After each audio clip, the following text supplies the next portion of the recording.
Okay, hello everyone. Welcome to the Cospositive panel, Cosplay with Confidence.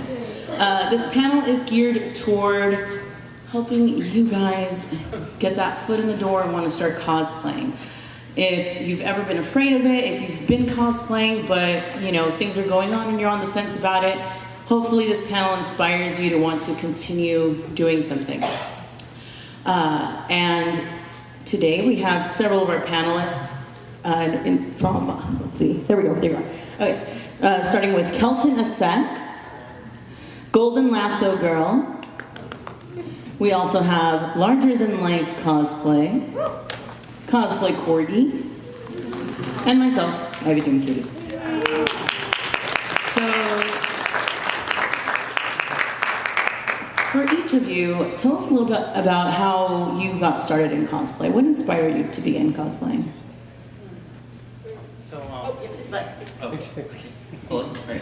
So I actually got into cosplay because I used to be really into Japanese rock bands and visual kei stuff. And then eventually I discovered that people cosplay video game characters and comic book characters, and that's how I kind of got into cosplay. I got started into cosplay because many years ago now, there was a pilot for a Wonder Woman TV show that sent out pictures and it did not look very good. It was kind of a plasticky Halloween costume looking thing. And I am a huge Wonder Woman fan and I was very disappointed.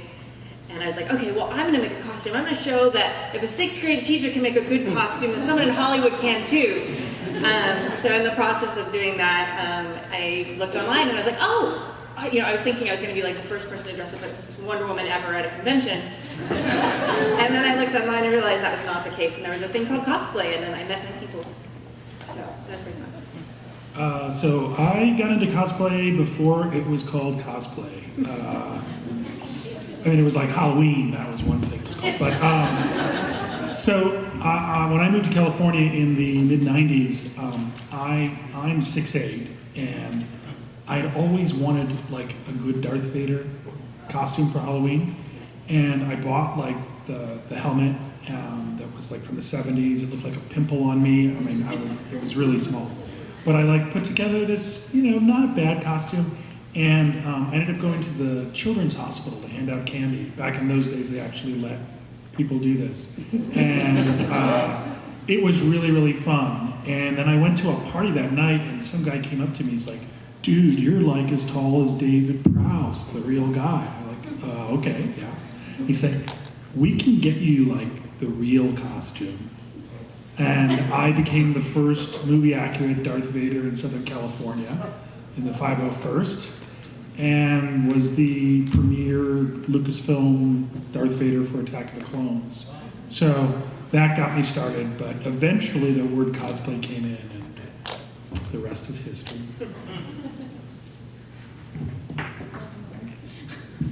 Hi. So I've been cosplaying long. Cosplay was the word for cosplay when I started. But I mostly started out with this furry little monster dressing up. It was a whim thing to go to a Comic-Con, and it was just well, I kind of like costumes and cosplay, and it's really cool. I really want to get into it. I only have a couple weeks to do something. Let's just throw something together for him, because it's tiny. It should be easy. I was very, very wrong. It's even harder.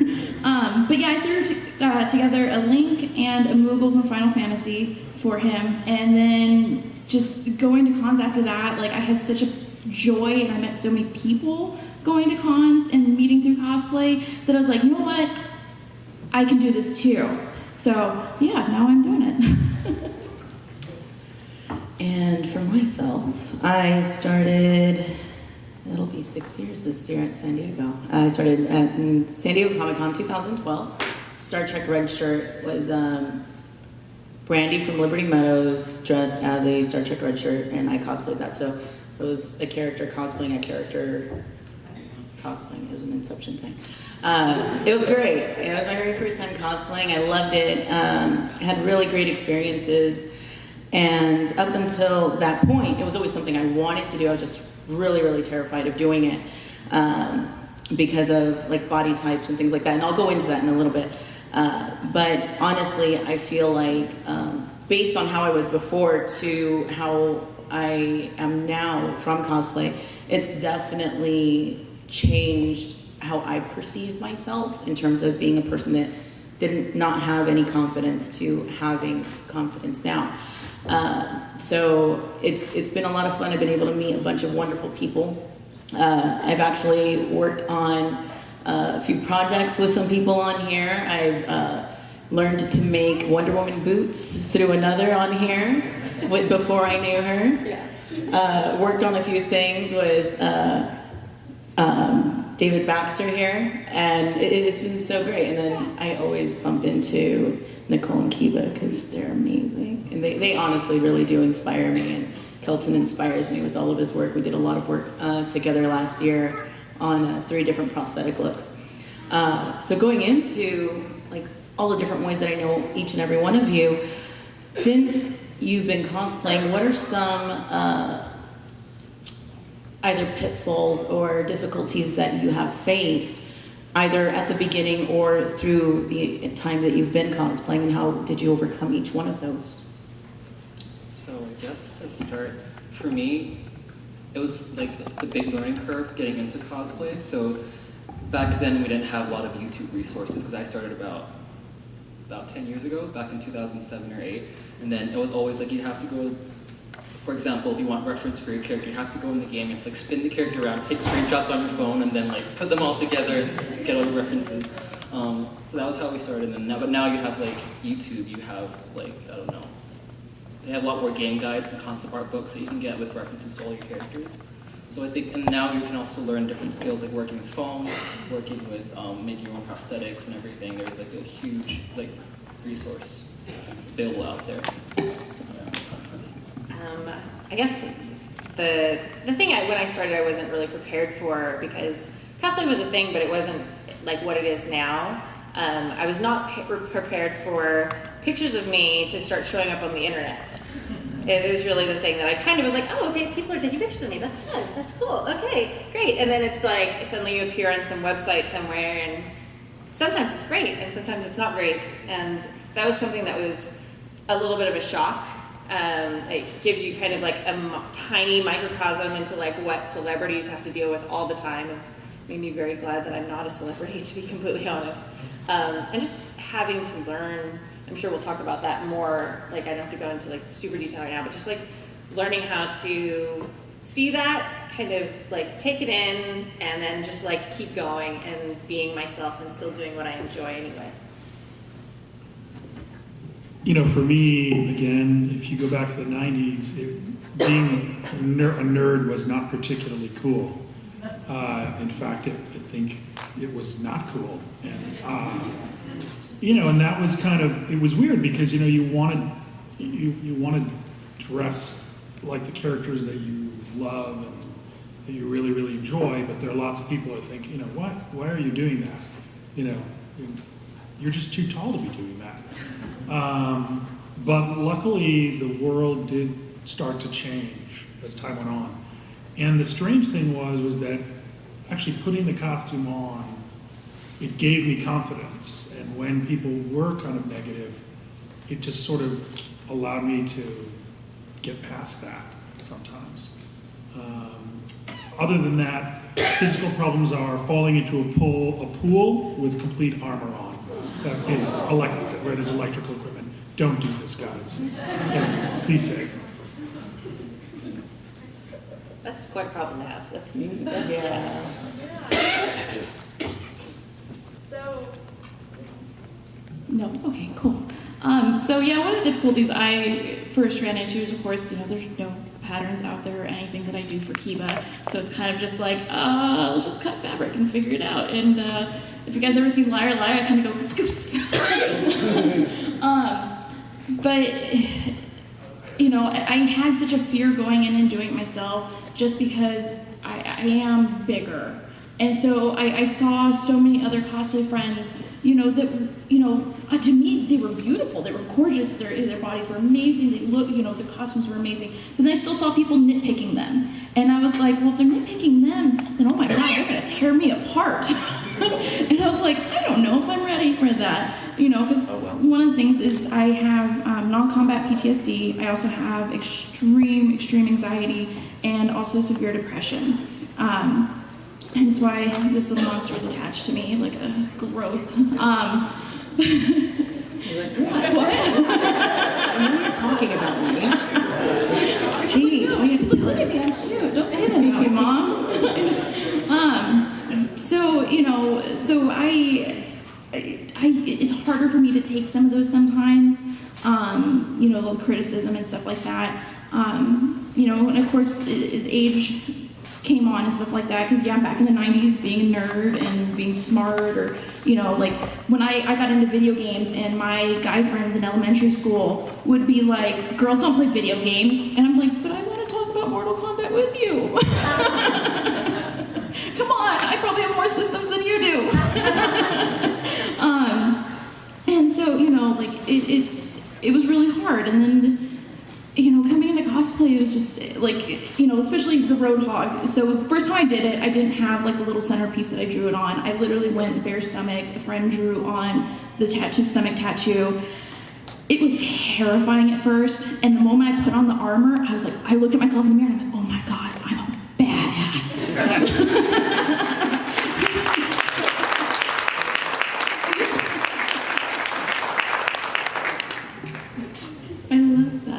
That makes me so happy. And I'm very happy that we're sharing a room together. Yes, I'm internet, be jealous. I get to spoon with the corgi. It's great. He does. It's great. For myself, and I'm going to go a little bit into this, and then I would like for each one of you to also, kind of go a little deeper into your own personal things that you've dealt with. But for myself, I grew up on, playing Super Nintendo and all the 90s cartoons, Batman, Superman, Teenage Mutant Ninja Turtles, Power Rangers, all that good stuff. And I didn't discover cosplay until, I don't know, it was 13, 14 years ago, when I went to my first convention out here in LA. And I loved the idea of people being able to dress up as their favorite comic book characters or video game or anime or anything like that.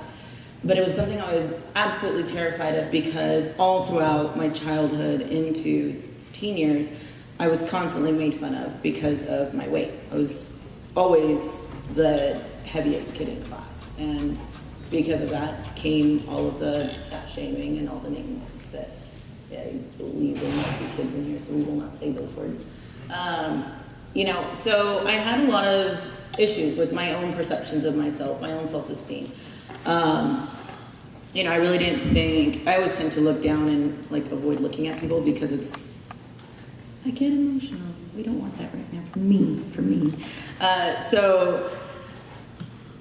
didn't have any friends. That was a time when liking video games and comic book characters and things like that was not the norm for a girl. Pink and Barbie. That's not my thing. So, when I went to my first con, I wanted to do it. I loved the idea of it, but you know what? I can't dress up as my favorite comic book characters. I can't dress up as my favorite, cartoon characters or video game characters, because I'm not that body type, and I'm going to get made fun of again, and it's going to be growing up all over again, and I don't want to deal with it. So I didn't do it.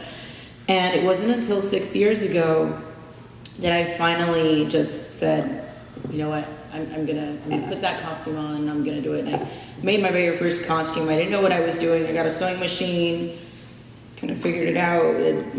Don't flip the costume over, it looks awful. But I'm proud of it, because I tried and I did the thing, and I wore it proudly. And it was that Star Trek red shirt. And just the response from everybody else, that interaction with everybody else of just, people coming up and saying, oh my god, you're dressed as Star Trek red shirt. I love, the original series. What's your favorite episode? And just going back and forth with people where they're talking about what their favorite episodes are. And, oh yeah, and I love it when he did this. And, Mirror, Mirror, City on the Edge of Forever. All these different episodes. And being able to connect with a community like that on that level, where it's two people that don't know anything about each other, all of a sudden, Oh. He was all cute. Okay, I'm sorry. Saying never share a stage with dogs or children. Yeah. You will lose. Already. You won, yes. It was just nice being able to connect with people like that on that level. And, after that, I said, I'm going to make another costume and another one. But that night, my photo popped up online for the first time. And there were a lot of positive comments, there were a lot of negative ones. And some of the negative comments were really, really bad. Some were to the point of, that's a dude. And I'm like, okay, now we're talking about like what I am. Like, not only am I fat and this and this and this, but now let's add on this new one that I never dealt with when I was a kid. Okay, it was difficult, it was painful, but you know what? For every one negative comment that I saw online, there was 20, 30, 40 positive comments. And somebody pointed that out to me, and after that I realized, you're right. Why am I focusing on all of the negative when there's so much positive out there? And that really helped begin to change that perspective, that outlook. And things started to shift from there. And the one thing that I noticed is when you go down to Artist Alley, you see all sorts of body types that are represented. For me, it was always an issue with like my body type. But Artist Alley has so many different types that are represented: thin, thick, tall, short, anything. And that is that artist's interpretation of what their preferences generally are. And it is art. Therefore, cosplay is also art. And our body is that canvas in which we wear our art on. So once I got into that mindset, it was a realization of you can wear whatever you want. You can be whoever you want, regardless of whatever size your body is. And you should never let somebody that's on the internet ever affect that decision in you wanting to cosplay, because believe me, it absolutely changed how I feel now. Where I had no confidence, I have that now. Where I always felt negative about myself, that's gone. That's not to say that there's times where we all still deal with things. We all still have our issues and our struggles and things like that, but it's definitely a better place than it was before, and that's all because of what cosplay has done for me. And I know that was very long-winded. That's my long-winded segment there for you guys.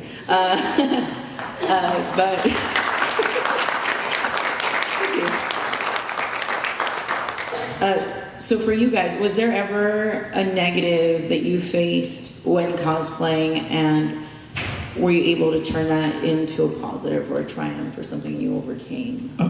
I just want to sort of also comment on what you said.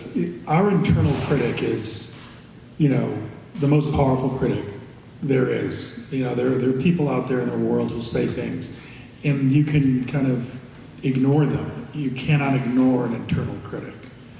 And so much of, I think, the power of cosplay and why it is great is that it does begin, your internal critic can start to move to the back.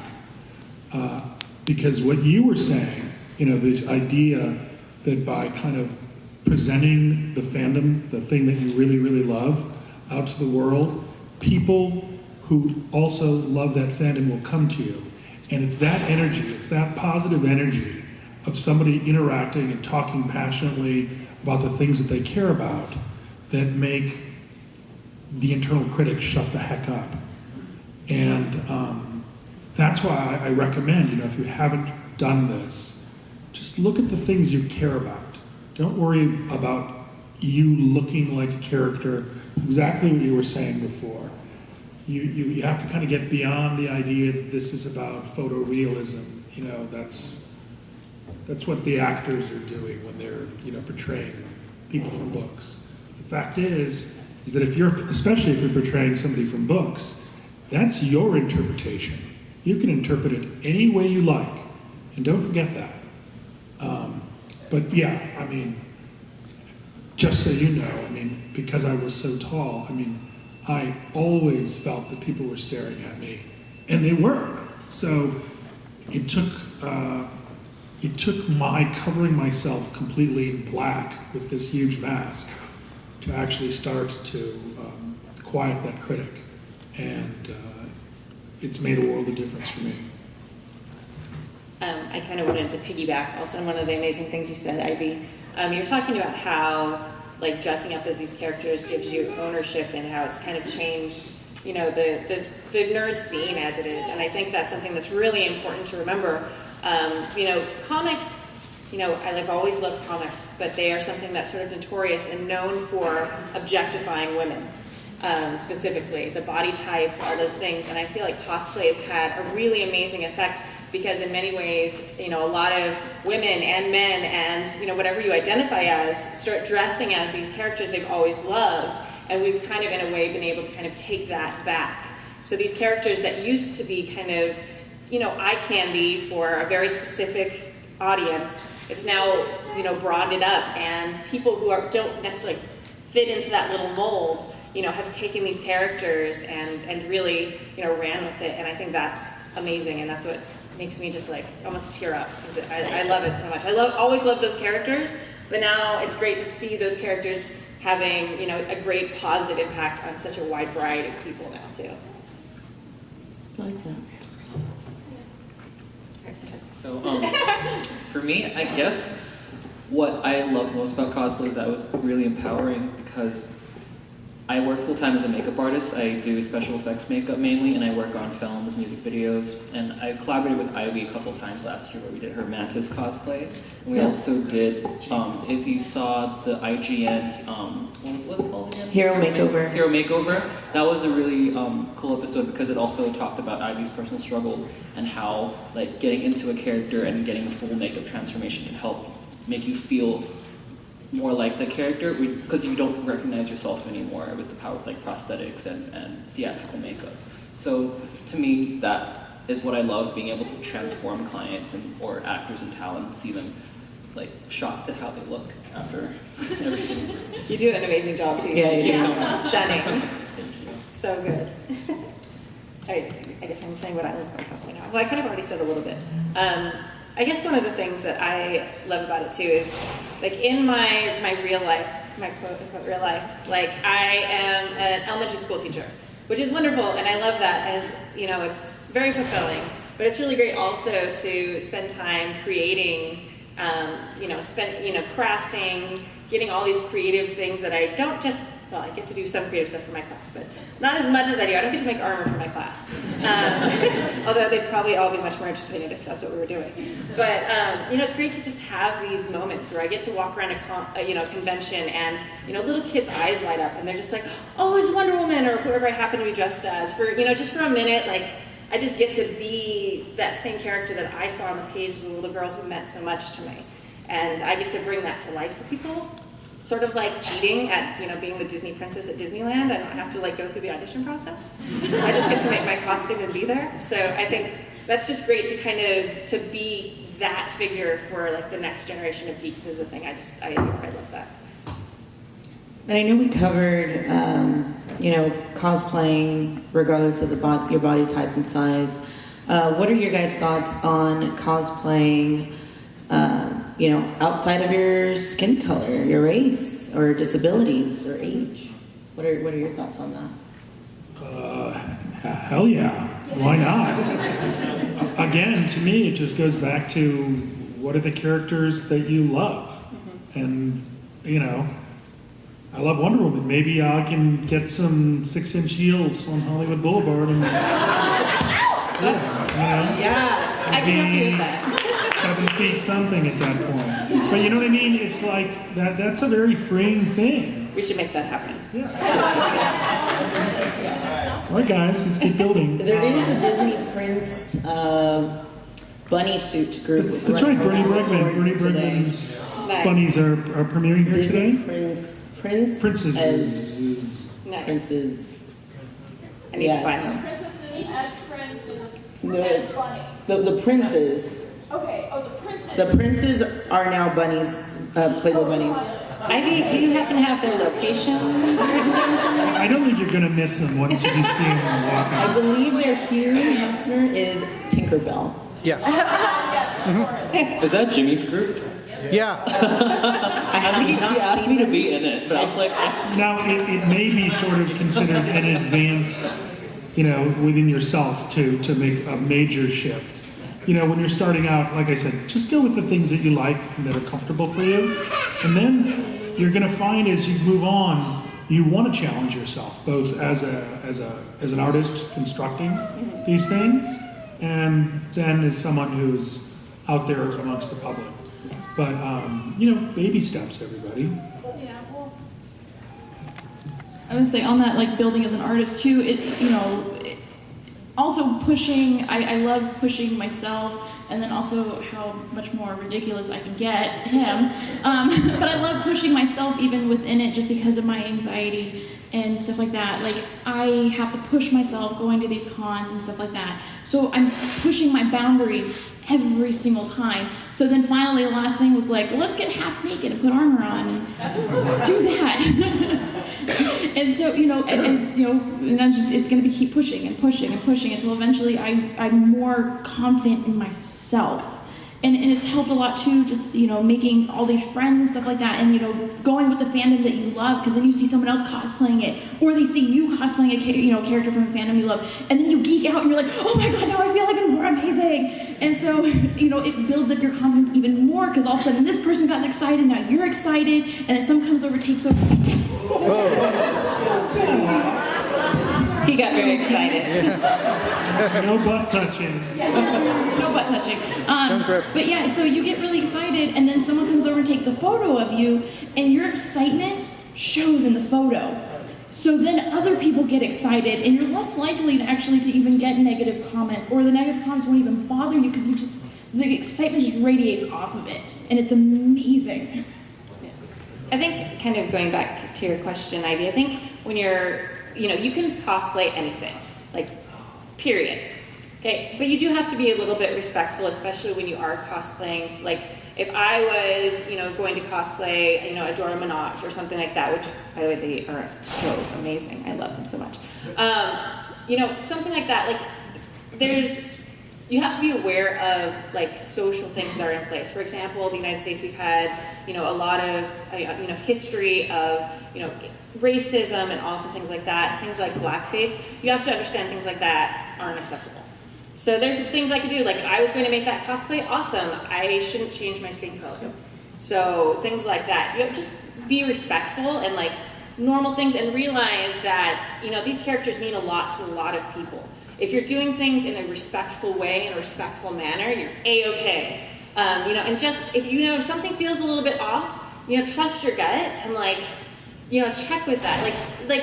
Check, there's a lot of groups on the internet, not that you need approval, but like, hey, I feel a little weird about this. Is this a good idea? And there's some amazing places on Facebook, things like that, where you can get really great advice from people of, all different, sexual orientations, genders, non-genders, races, and they can say, disability is an important one. Check in with those people and say, hey, how do you feel about this? So that you can then, portray characters that you love in a way that, doesn't offend other people who also love those characters. Also, for me, I say stay off. If you're especially planning to start getting into cosplay and you don't feel very confident, I say stay off of websites like 4chan and Volkai, because Don't go there. people there are toxic. And I've had pictures put up there and people say the worst things, and they find the smallest things to criticize, so there's really no point wasting your energy on that. That's the internet cesspool. Yeah. That can be very dangerous. You sometimes have to limit your access to that sort of stuff, especially at the beginning. Just get a costume, go where your peeps are, or there are people who love what it is that you do. I wanted to sort of riff off of what you said, that the other thing is the opportunity to do things like mashups. So, like right now, I'm dressed up as this character, the Hound, Sandor Clegane from Game of Thrones, and he loves chicken. Like, he murders people for chicken. And so, my thought was, oh, well, I should be Colonel Sandor, and it could be Hound fried chicken. So now, not everybody's going to get that. People go, oh, hey, Colonel Sanders with the burned face. But But for the people who do get it, I mean, I've had people literally just like spit out what they're eating with laughter. And I know that they know. And that's so much of this is, are you in on the joke? Or, you know, are you as much of a fan as I am? And that lays the groundwork for the conversations, that lays the groundwork for new friendships. At the end of the day, you know, you can wear these costumes just to get attention, but the great thing is getting new friends. That's really where it's the community. You know, I've gotten to know all of these people. I'm very blessed to hang with them and get to talk. Oh, we will do questions. So this is about feeling good. This is not about competing. You know, I think sometimes the rest of the world thinks of cosplay because of, you know, the shows that have been on, and to make this thing out to be like this competition. It's a blood sport, you know, and I've got to like make sure their costume falls apart. I mean, that's not what it's about, guys. It really isn't. I don't know if you could. Oh, I absolutely expand agree. on that. Yeah, no, absolutely. I mean, if you want to compete and you want to go all in, there are absolutely conventions and contests geared towards that. I judge those contests. So if that's what you want to do the thing. If you want to enter, and there's various types. You know, there's the ones that want you to make everything 100% on your own. There's ones that are willing to take a certain percentage that you do on your own, down to you can enter and compete regardless if you made it, you bought it, you put it together with the things that you have in your closet, whatever. And there's things for people that want to compete. So if you want to, go for it, do the thing.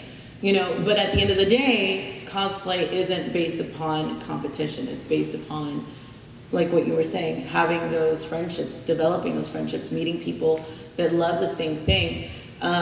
Here's a question for everyone. How many of you were bullied at any point in your life? Exactly. And that sucks, you know? But at the same time, if you think about it, the geek community, we tend to be a little more empathetic than people outside of the community because we understand what it's like to be bullied. We understand what it's like to be picked on and how to deal, and how we've dealt and faced and struggled through those things. And because we know that we don't want to do that to the next person or the next person and the next person. We know we don't want to do that to the next person and the next person. So, I feel that in this community, because we're a lot warmer, because we embrace others a lot more, it's definitely a community that welcomes all walks of life.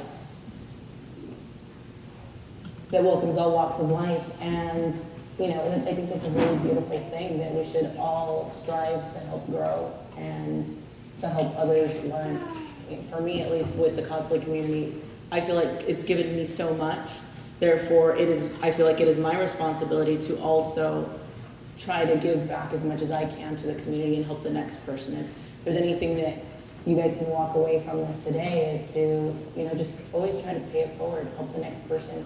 Because you never know, that one compliment you give somebody just walking down the hall, they might be feeling down, be like, hey, I like your costume. Or, ooh, that's one of my favorite characters.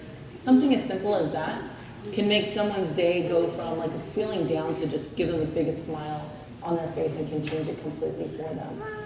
And you really never know. You never know what someone's going through.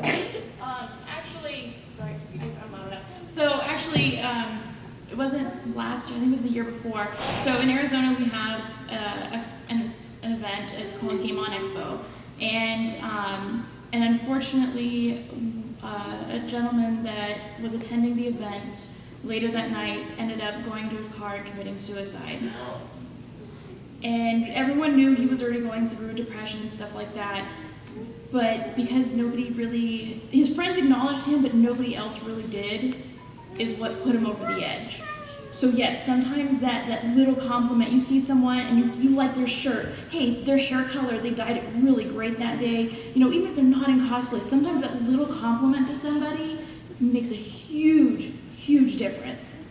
Because honestly, I think if people would have stopped and talked to him more, and he would have gotten some compliments on his cosplay, he would still be around right now.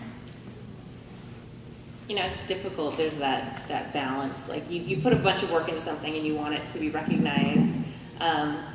But you also, sometimes the thing that you put so much time into, like, people are gonna, and they're not gonna notice. So it's one of the things, like, when you go into this, like you have to realize the percentage of people who become famous and do this for a living is so, like, I can't even, like, the small fraction is, like, so small. It would take me way too long to teach you, like, my 4th grade class about fractions. Oh, God. But, like, it's such a small group that, you go into this because you want to do it for yourself and because you think it's fun. Or because your friends are doing it and you get to hang out with them and that's really fun to do that. Or, oh my gosh, we could do this group together, it'd be amazing. You could be Wonder Woman, I could be Wonder Woman, and you could be Wonder Woman, we could all be Wonder Woman. And this is my new dream. But, so you have to realize there's going to be days where, people are going to see you and, like, really recognize you, and there's going to be days where nobody does. So you have to still be proud of what you do, what you learn from it, and the value added of, like, hey, how much has this enriched my life just sitting in front of my TV and watching movies for a week till I sew this thing? All that stuff has to also be worth it. You can't just come into cosplay for it to be, oh, this is going to be my thing that people are going to notice me for. I'm going to become famous, because that's not going to probably happen. No, but the satisfaction has to come from the process. Yeah. If you let the numbers on Instagram or Facebook determine your happiness, you're not going to be happy. No. This is true. This is very, very true. And a lot of people do forget this. Yeah, like, don't ever count on that as the means by which you judge your happiness or status in life, right? Platforms change. Yeah. Believe me, we're seeing it now. So, just like I said, enjoy your things that you love and present that. Like, what is cosplay? Costume, play. Play. People forget the play part. And, play. Have fun. Enjoy it. If you're, and I always tell this to every panel. At the end of the day, if you're not having fun, or wait, hold on, I said it backwards. At the end of the day, as long as you're having fun, you can say you had a great time, then you know what? That's the most important thing. Not if they had a good time, not a random person, down the hall had a good time. You had a good time. The people you're around, your friends that you guys cosplayed together or hung out or whatever, the interactions you had, I think that's, like, just the most important thing. Enjoy the character that you're cosplaying, have fun with it. Because for me, I feel like if I'm not having fun with the character, what's the point? If I don't enjoy it, then why am I in this? And that kind of goes in line with, people that have disabilities. Some people have disabilities where they physically can't be in a costume longer than an hour or 2 hours. Or, they'll work their like a cane or a walking stick into, or wheelchair into the cosplay. And I think that's a really amazing thing. You can have so much fun doing that. And I have so many friends that they're disabled, they have wheelchairs, and they make their wheelchair into this insane costume. There's one guy who goes by Arachnoid 3M, Arachnoid 3 in Florida. This guy, anyone a Gears of War fan here? All right, cool. So there's a character called Carmine in Gears of War, and he's in a tank, so he made a Gears of War tank around his wheelchair, and he's like on board on this thing, and it's the most badass, amazing thing I've ever seen. I love it. And he does this with all sorts of characters. He did an Aquaman. Was it an Aquaman? Yeah. And he rigged his wheelchair so it forces him to stand up. It makes him stand upright. It's the craziest thing. Well, you don't have to do that. You could just shave your head and do Charles Xavier. Yeah, you could do that too. Like there's so many different avenues you can take it. And you can just cosplay. Like you could be anybody. You be Batgirl, and just because you have your wheelchair doesn't mean you can't be that amazing character. Yep. Like these characters are about defying limits, about doing insane things that aren't actually possible. So who cares? Like you're not going to be. But wait a second, Batgirl did get into a wheelchair, right? And became Oracle. Not as bad. She became Oracle. Yes. Right. Which is probably why that name came to mind when I was You talking. can still wear the Batgirl costume. Yeah, absolutely. No matter what your limitations are, if you're 5 foot tall, you can still be Wonder Woman or the Hound. If you're in a wheelchair, you can be, Big Barda, any of the characters you want to be. It's all about your passion and your loving for the character. That would be a really cool mashup. That would be Big Barda, the Hound, and Wonder Woman all at the same time. I'm seeing the vision. I'm saying I think I've got a big bar to scale mail that's available for you. And this also works with, crossplays, gender bends. I love gender bends. Yeah. I know Kelton has done a great many. Yeah. Bunny? Amazing crossplays and gender bends. Sorry. All right, here. I only started doing gender bends back in like 2014 because I was really scared about doing Only them. But that. then, Only that. I started seeing a lot more people doing them. They got popular at 2015-ish. So I did. My first one I think was Elsa. I did like a male Elsa from Frozen, and then it was really fun, like walking through the halls and little kids would be like, "Oh, look, it's boy Elsa." Yeah. The pictures of Your that. cosplays are glorious. Yeah. Like my sister is a huge fangirl. Like Amy is. She's absolutely a fan. She's like, oh my god, did you Kelton in this? Yeah, she loves it. But we are running out of time, so I actually did want to ask if anyone here had she has questions. a question right I there. think you guys need to come up to the mic, right? Yeah. Come on up. You guys want to? We'll try to get through as many as we can. Let's make a line, everyone.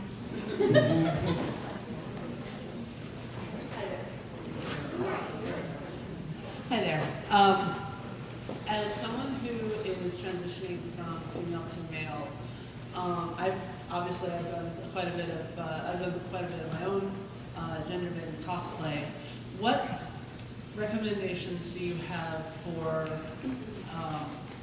those who are getting into either they're starting their transition or anything like that, or they want to get into cosplay? What do you have any recommendations for that as far as getting their confidence up, getting I hope that makes sense. Actually, I know a great, amazing group of people. They go by Queers Play. They were cosplay senpais the last 2 years at Anime Expo, and they're actually coming back again this year. Shh, you didn't hear that from me. But they are amazing. And of course, Kimber being one of the main, goes by they, and they do have also a lot of trans people in their group and stuff like that too. They're just amazing anyway if you just ever need like a boost of confidence. Like she's the one like, Nicole, next year at Anime Expo, I want to see you in a crop top. And I'm like, right. Get right on that. And then of course I did Roadhog, and then I was like, oh, well, I'm gonna kind of bypass the crop top. Okay. So they would be amazing, like if you had questions about like the trans side of it. But really, like for confidence-wise, cosplay the characters that you identify more with. It doesn't really matter gender. If you want to change the gender, like my character is supposed to be like a 7-foot, really big guy. So yeah, if you want to change the gender to either gender, do it. I think makeup is also one thing you could look into. Like doing your makeup in a more masculine way, definitely. Like the way you contour your face, having more angular contours instead of having something soft definitely makes you feel more masculine. And then when you look at yourself, you're gonna feel like, oh, I look more like this character. I don't look. And that's helpful actually for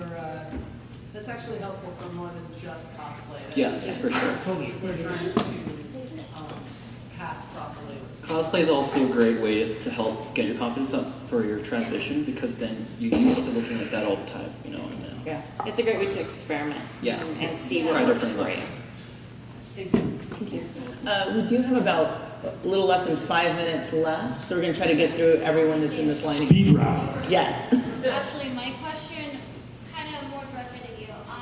I was debating doing contacts because I've only been in cosplay like about 5-6 months. I won a couple contests. But Cool. what are your recommendations for contacts? Because I'm scared to put them on. Recommendations as in where to get them, or recommendations on how to put them in? Well, there are different ways. What I usually do is I'm so used to wearing them because I wear them like all the time. I just like touch them. And that's how I get them. When I started, it was hard. It took me about 15 minutes to get them in. So I usually try and like Practice. Yeah, hold one eye down and then get it in. But don't rush it. And always keep your fingers clean. Yeah. Okay, great. Yeah. Thank you. Thank you. I also highly recommend go see an optometrist Yes. before. Yes. Yeah. Getting them fitted is Yeah, it really, really, really important. Okay. So I know two of you very well.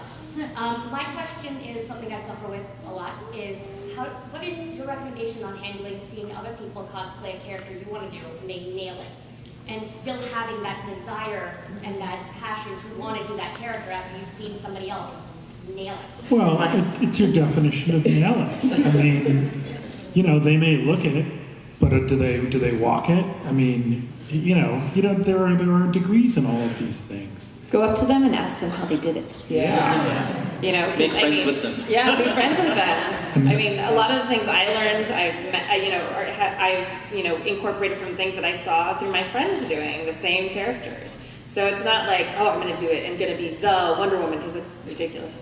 It's like, oh, you nailed it. That's exactly what I want mine to look like. How did you do that? And then you've made a friend and you've learned, and got some new skills, and it's pretty cool. And then you can do a photo shoot with them later. And isn't there room in the world enough, as Hamilton says? Like I saw, Golden Lasso Girls tutorial on how to make the boots, and those are like the most perfect boots I've ever seen, like Wonder Woman boots. I'm like, I want those boots. Okay, I'm gonna do the thing. I'm gonna do the leather. Okay, gotta cut this, put this here, and all of that stuff. And yeah, mine are modeled like it's exactly her tutorial. It's down to a T. And the way I look at it as, if you're going to emulate what someone else has done, costume-wise, think Jessica Negri. Like, a good friend of mine, anytime she comes out with a costume, there's tons of people that do the exact same costume, and a lot of the times looks exactly like it. And I think that for a lot of artists, creators, cosplayers, I think it's very flattering. I think it's a really wonderful thing, because it just shows that there's another person that loves that character that much, or that's working that hard. And like I said, it doesn't matter if you're putting it together with the stuff you have at home, or you're like commissioning it, or whatever. But the fact that, somebody loves your work that much, they wanted to look exactly like it or something like that, I think that that's really awesome. And if anything, when I see someone cosplaying a character that I love and they nail it, like there's this girl in Brazil that did this amazing, it's my holy grail, Samus in her Raya suit. It's like the most amazing thing I've ever seen. The arm cannon like lights up and it opens, and yeah, it's glorious. Like, that for me is goals. I look at that and I'm like, that's my inspiration. That's what I want to be able to do one day. And that's how I look at it. And hopefully one day I will develop the skill set to be able to do something on that level, because that's what I want to strive for when I approach that particular costume. And you can shout out to those people. Kayla and Ashley on Face Off, developed these prosthetics. It's amazing. I wish I could have, but she did it. And just thank people for whatever their contribution is. And you're welcome. And we actually just got flagged down. It's time for us to stop. But the two of you, we can take your question outside when we're out of the room, for sure. Just meet us outside. Where can we find each and every one of you? You can find me online at Kelton Effects. It's just Kelton Effects, as it says here. And then, You can find me at goldenlasso.net or Golden Lasso Girl on social media. You can find me at Larger Than Life Cosplay on Facebook or at legionm.com. And then ours is pretty much any social media is just cosplay corgi, literally. And you can find me under everything under Ivy Doom Kitty. Thank you guys so much for coming to the panel.